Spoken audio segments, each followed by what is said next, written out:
Bonjour, cette leçon porte sur l'élaboration du bilan fonctionnel. Donc, le bilan fonctionnel est un bilan qui est organisé en vue d'expliquer le fonctionnement de l'entreprise. Dans un bilan fonctionnel, nous allons classer les opérations selon leur cycle en distinguant le cycle d'investissement, le cycle de financement, le cycle d'exploitation et le hors exploitation. Donc, le passage d'un bilan normalisé à un bilan fonctionnel va nécessiter un certain nombre de retraitements. Donc nous allons partir ici du bilan normalisé suivant, avec donc d'une part ici la partie actif, et d'autre part la partie passif. Et à partir donc de ce bilan fonctionnel, nous allons réaliser les retraitements ou les reclassements suivants. Donc les reclassements de l'actif sont indiqués ici, et les reclassements du passif sont en dessous. Donc nous allons obtenir un bilan fonctionnel qui aura l'allure suivante avec donc une seule colonne de montant à l'actif. Donc nous allons commencer par retraiter les éléments de l'actif.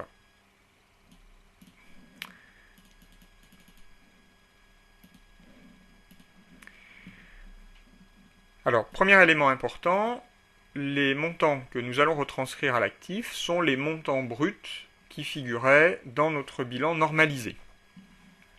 Donc la première grande masse que nous allons créer s'appelle actif stable. Donc je la reporte ici. En fait, les actifs stables correspondent à la fonction d'investissement. Donc nous allons y retrouver les immobilisations et les charges à répartir sur plusieurs exercices. Donc commençons par aller repérer dans l'actif de notre bilan le montant des immobilisations brutes. Donc la partie actif immobilisé se trouve ici. Je vais prendre directement le total qui se trouve dans la case BJ, ce qui me permettra en fait de tenir compte de la totalité des montants qui se trouvent dans cette partie. Donc je reporte BJ. Donc je vais noter immobilisation brute, donc BJ à titre de mémoire entre parenthèses, et donc le total 2 624 550. Les charges à répartir sur plusieurs exercices vont se retrouver en bas de l'actif du bilan, donc dans cette zone, la case CL, pour 24 000 euros.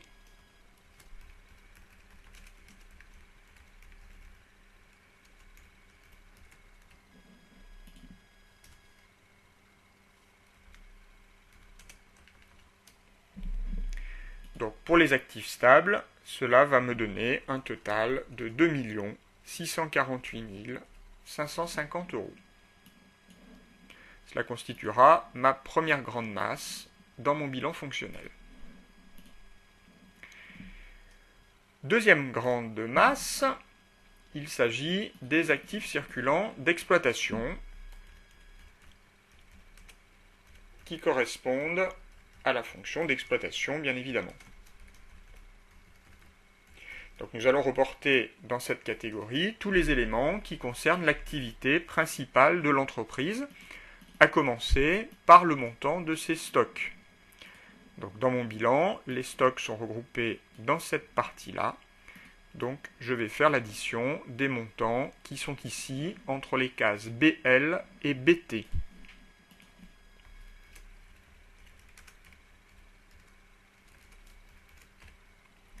Et j'obtiens un total de 1 020 000.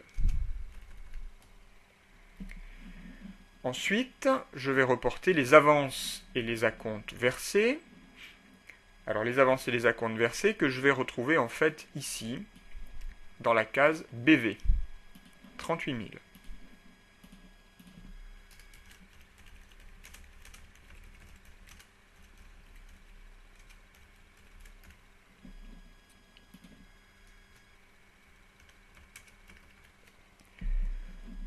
Ensuite, les créances clients. Donc les créances clients vont se retrouver ici, en BX, 480 590.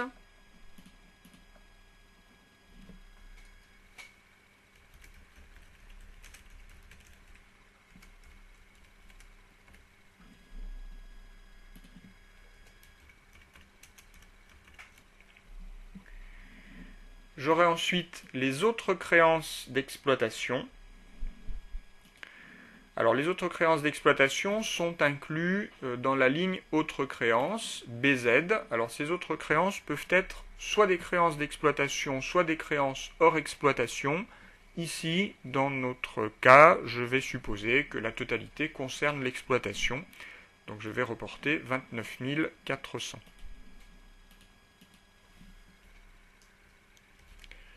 Donc sur une ligne que je vais appeler autre créance et qui correspond donc à BZ. Donc 29 400.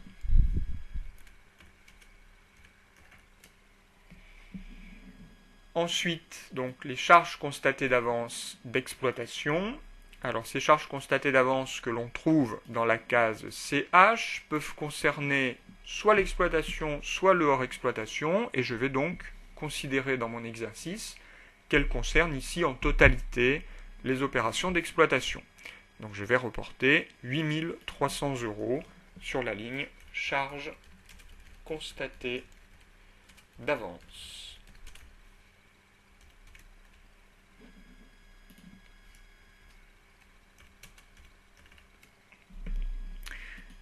Voilà, donc au final, pour cette grande masse active circulant d'exploitation, j'aurai un total de 1 576 290 €. La grande masse suivante concerne les actifs circulants hors exploitation.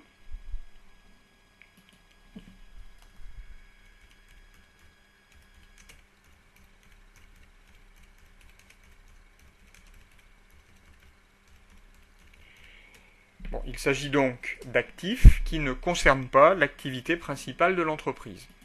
Donc nous allons retrouver par exemple ici l'acquisition de valeurs mobilières de placement, donc d'actions qui sont acquises dans un but spéculatif. Normalement, ça n'est pas l'activité principale de l'entreprise. Donc dans mon bilan, ces valeurs mobilières de placement vont se retrouver sur la ligne CD pour ici 77 250 €.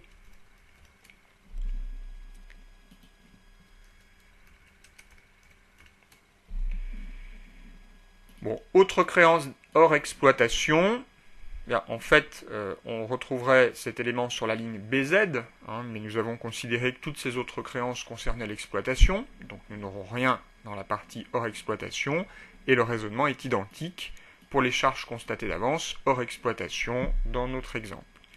Donc finalement, pour cette grande masse, j'aurai tout simplement un total de 77 250 €.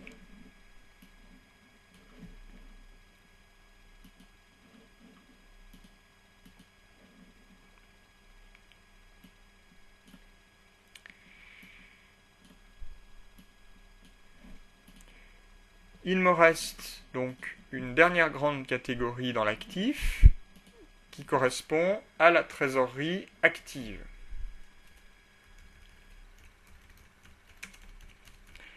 Donc la trésorerie active correspond en fait aux disponibilités de l'entreprise et je vais trouver donc ce montant ici dans la case CF 4800.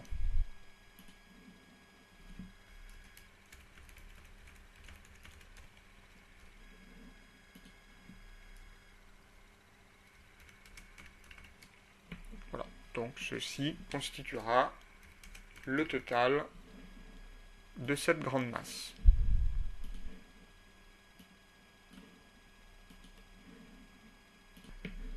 Donc ceci fait, j'ai reporté en fait dans mon bilan fonctionnel la totalité des éléments qui étaient à l'actif. Je peux donc calculer le total de mon actif.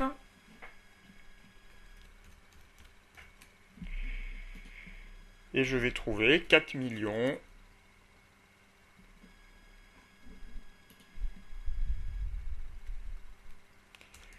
306 890 €, alors que je m'empresse de vérifier dans mon bilan, je le retrouve en fait ici tout en bas, puisque j'ai reporté l'ensemble des montants qui étaient dans la colonne du brut. Je peux ensuite réaliser la partie passif.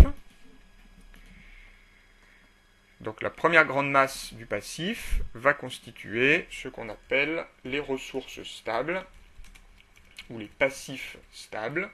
En fait, il s'agit des opérations qui concernent le cycle de financement. Donc nous allons retrouver dans cette partie toutes les ressources qui vont permettre de financer les investissements que nous avons mis en face dans la partie actifs stables. Dans ces ressources stables, nous allons donc reporter, pour commencer, le montant des capitaux propres. Donc dans la partie passif de notre bilan, les capitaux propres, en fait, correspondent à cette partie du tableau. Donc nous allons reporter directement ici le total qui nous permettra de reprendre la totalité des montants qui sont dans cette partie.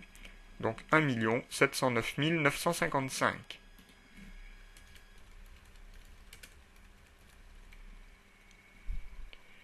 Donc c'est la case DL.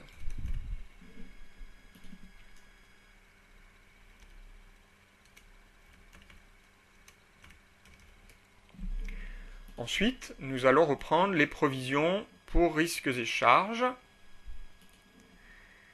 Donc ces provisions se retrouvent dans cette partie.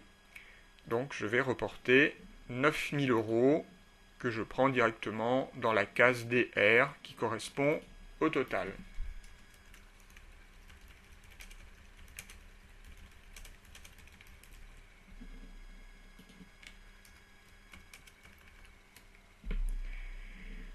Ensuite, les amortissements et les dépréciations de l'actif.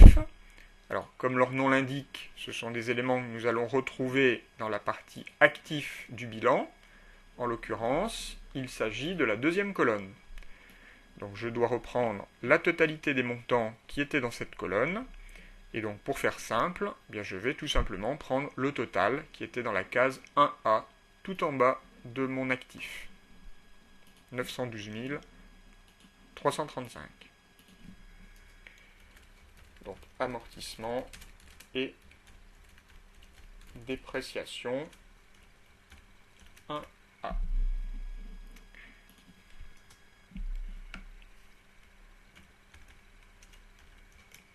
Alors pour les provisions pour risques et charges, je n'avais pas noté le numéro de la case, mais il s'agissait de la case DR. Je peux le rajouter ici. Ensuite, les dettes financières. Donc les dettes financières correspondent en fait aux emprunts à long terme réalisés par l'entreprise qui vont lui permettre de financer ses investissements. Alors la totalité des emprunts se trouve ici dans le passif sur les 4 lignes qui vont de DS jusqu'à DV. Donc je vais prendre les montants qui sont là. Alors je vais noter dette financière, donc DS ADV. Simplement, dans mon bilan, j'ai à ce niveau-là, sur la ligne emprunt et dette auprès des établissements de crédit, une petite note, numéro 5, qui m'emmène en bas de la page, donc concours bancaire courant et solde créditeur de banque et CCP, 73 500 €. En fait, ces 73 500 € correspondent à des découverts bancaires, donc des dettes à court terme, qui ne correspondent pas à des ressources stables. En effet, on ne va pas financer des investissements avec des découverts bancaires. Par conséquent, je dois penser à retrancher la case EH de mes dettes financières. Donc je vais noter moins EH. Et donc quand j'effectue ce calcul, j'obtiens un total de 709 300 €. Là, j'ai reporté la totalité de mes ressources stables et donc j'obtiens un montant global de 3 340 590 €. Alors pour quelles raisons les amortissements et les dépréciations se trouvent-ils dans les ressources stables? Eh bien tout simplement parce que lorsque l'on enregistre les amortissements et les dépréciations de l'année, comptablement, on augmente les charges. Donc si les charges augmentent, le bénéfice augmente. Par conséquent, l'impôt sur les bénéfices diminue. Le bénéfice diminue, pardon, donc l'impôt sur les bénéfices diminue, et donc si nous payons moins d'impôts sur les bénéfices, l'entreprise fait des économies qui lui permettent de réinvestir dans de nouvelles machines ou de nouveaux matériels le moment venu. Par conséquent, ces amortissements et dépréciations, indirectement, permettent bien de financer les investissements. La grande masse suivante concerne les dettes d'exploitation. Donc toutes les dettes concernant l'activité principale de notre entreprise. Dans ces dettes d'exploitation, nous allons dans un premier temps reporter les avances et les acomptes reçus. Ces avances et acomptes reçus se retrouvent ici, dans la case DW, pour 32 000 €.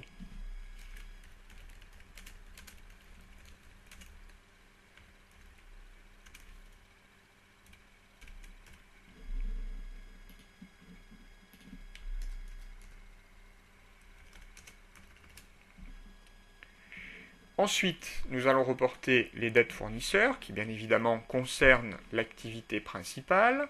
Ces dettes fournisseurs se retrouvent ici dans la case DX.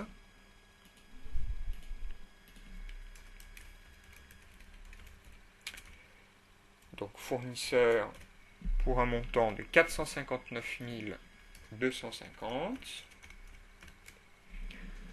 Ensuite, les dettes sociales et fiscales, à l'exception de la dette d'impôt sur les sociétés. Alors, dans notre exemple, il n'était pas fait mention d'une dette d'impôt sur les sociétés.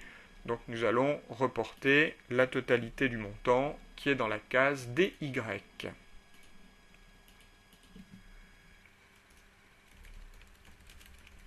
Donc, dettes fiscales et sociales, DY, pour 146 150 €. Ensuite, nous avons les autres dettes d'exploitation. Alors, ces autres dettes d'exploitation,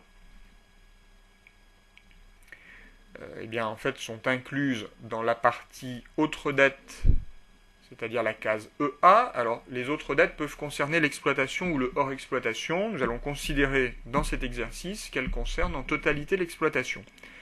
Donc, je vais reporter ici, sur la ligne autres dettes, la totalité du montant qui était dans la case EA, c'est-à-dire 156 000 €.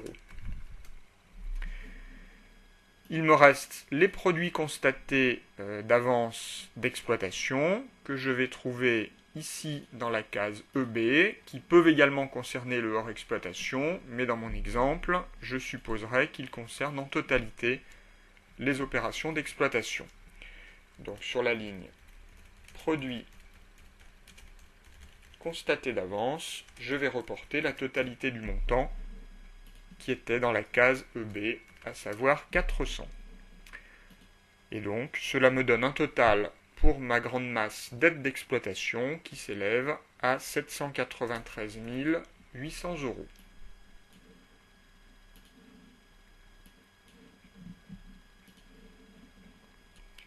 Nous passons ensuite à la grande masse suivante, donc qui va concerner les dettes hors exploitation. Donc des dettes qui ne concernent pas l'activité principale de notre entreprise. Donc dans ces dettes hors exploitation, nous allons trouver les dettes sur les fournisseurs d'immobilisation, qui sont ici, donc dans la case DZ. Dettes sur immobilisation.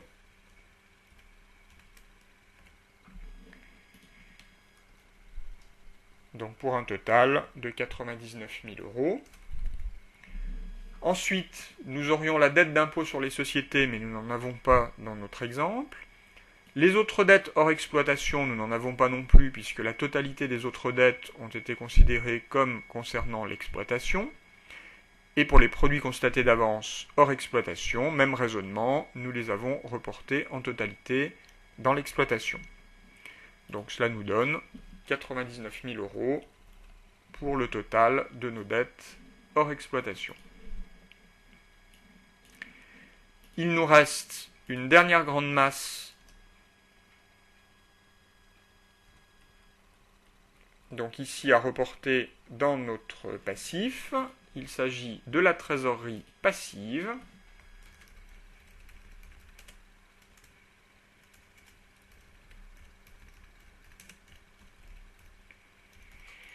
Alors la trésorerie passive correspond en fait aux découverts bancaires. Alors ces découverts bancaires, nous les avions laissés de côté tout à l'heure lorsque nous avions reporté les dettes financières. Donc nous allons cette fois-ci les prendre et nous avions donc en EH une somme de 73 500 €. Donc je vais noter découvert bancaire 73 500 et cela constituera donc évidemment le total de cette grande masse qui s'appelle la trésorerie passive ou la trésorerie du passif. Une fois que ceci est fait, donc nous avons reporté la totalité des montants qui étaient dans le passif de notre bilan. Par conséquent, nous pouvons faire le total et nous allons vérifier, bien évidemment, que ce total est le même que celui que nous avions trouvé en faisant le total de l'actif. Donc ici, 4 306 890. Donc notre bilan fonctionnel est terminé. Bon, il y a un certain nombre d'éléments auxquels il faut faire attention, en particulier bien penser donc pour la totalité des éléments de l'actif de prendre les montants bruts de notre bilan. Également, ne pas oublier que les autres créances et les charges constatées d'avance peuvent concerner aussi bien l'exploitation que le hors exploitation. Du côté du passif, ne pas oublier de reporter les amortissements et les dépréciations qui viennent de la deuxième colonne de l'actif de notre bilan normalisé. Dans les dettes financières, ne pas oublier de retrancher les découverts bancaires qui sont dans la case EH du bilan normalisé. Dans les dettes, les autres dettes et les produits constatés d'avance peuvent concerner aussi bien l'exploitation que le hors exploitation. Bon, voilà les principales sources d'erreurs que l'on observe généralement et donc il faut porter une attention particulière à ces points-là. Alors notre bilan fonctionnel étant réalisé, nous allons pouvoir faire un certain nombre de calculs à partir de celui-ci pour en tirer des conclusions sur la manière dont l'entreprise finance son activité. Alors le premier calcul que nous allons faire, c'est le calcul du fonds de roulement net global. Donc ce fonds de roulement net global se calcule par soustraction entre les ressources stables et les actifs stables. Donc il nous suffit de reprendre les totaux que nous avions calculés dans notre bilan fonctionnel et d'en faire la soustraction. Donc ici, nous aurons 3 340 590 moins 2 648 550, ce qui va nous donner 692 040. Voilà le montant de notre fonds de roulement net global. Que signifie ce chiffre? Eh bien, en fait, nous venons de faire la soustraction entre les ressources stables et les actifs stables, c'est-à-dire que nous comparons le montant des investissements réalisés au montant des sources de financement qui ont permis de financer justement ces investissements. Donc, le fonds de roulement net global, d'une manière générale, permet d'évaluer les conditions de financement des immobilisations. Alors, s'il est positif, ce qui est le cas dans notre exemple, il nous indique qu'il existe un excédent de ressources stables sur nos actifs ou nos emplois stables. Donc cet excédent pourra notamment être utilisé pour financer des éléments d'exploitation, nous allons le voir plus tard, et notamment les stocks. Donc c'est la situation normale. Dans l'hypothèse où notre fonds de roulement net global serait négatif, eh bien cela signifierait que les ressources stables n'ont pas été suffisantes pour financer les investissements, c'est-à-dire les actifs stables. Donc c'est une situation anormale qui n'est pas jugée saine pour les équilibres financiers de l'entreprise. Nous pouvons ensuite calculer le besoin en fonds de roulement d'exploitation. Donc ce BFRE est égal aux actifs circulants d'exploitation moins les dettes d'exploitation. Donc si nous reprenons les chiffres de notre bilan fonctionnel, cela nous donne 1 576 290 moins 793 800, c'est-à-dire 782 490 €. Interprétons ce chiffre. Donc nous avons ici un BFR d'exploitation qui est positif. Donc cela signifie que l'entreprise a un besoin de financement. En fait, il y a un décalage qui n'est pas à son avantage entre le paiement des clients et celui des fournisseurs. En fait, notre entreprise va devoir payer ses fournisseurs avant d'avoir reçu le paiement de ses clients. Donc elle a un besoin de financement, c'est-à-dire qu'elle va devoir trouver les fonds quelque part pour continuer son activité. Dans l'hypothèse suivante, si notre BFR d'exploitation était négatif, eh bien nous aurions une source de financement, c'est la situation inverse, c'est-à-dire que les clients payent dans ce cas-là avant que l'entreprise n'ait à payer ses propres fournisseurs. C'est bien évidemment la situation idéale, mais ça n'est pas la situation la plus courante. De la même manière, nous pouvons calculer un besoin en fonds de roulement hors exploitation, par soustraction entre les actifs circulants hors exploitation et les dettes hors exploitation. Ici, l'application numérique va nous donner 77 250 moins 99 000. Donc nous trouvons moins 21 750.